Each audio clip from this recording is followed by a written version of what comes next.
টানা বৃষ্টিতে বিপর্যস্ত ঝাড়গ্রাম। আপনারা জানেন যে গত ৩-৪ দিন ধরে যেভাবে বৃষ্টি হচ্ছে, লাগাতার বৃষ্টিতে বাড়ছে জলস্তর। জলের তলায় গোপীবল্লভপুর, রাস্তা ছাপিয়ে বইছে ডুলুং নদী। একই ছবি চিল্কিগড় অঞ্চলেও। ফুঁসছে তারাফেনী, ভৈরবাকি নদী। সেতু ভেঙে যোগাযোগ প্রায় বিচ্ছিন্ন। পার্শ্ববর্তী জেলার সঙ্গেও বিচ্ছিন্ন হয়েছে যোগাযোগ। টানা বৃষ্টিতে বিপর্যস্ত অবস্থা ঝাড়গ্রামে। দেখাচ্ছি সেই ছবি।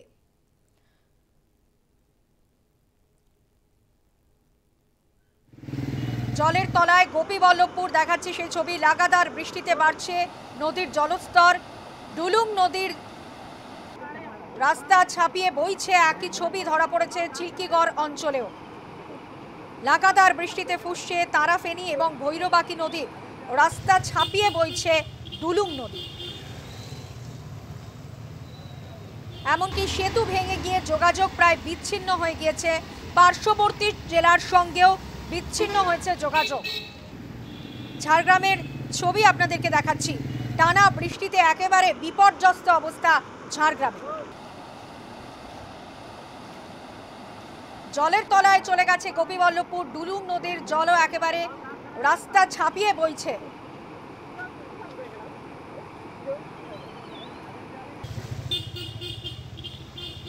সেতু ভেঙে যোগাযোগ বিচ্ছিন্ন হয়ে গিয়েছে।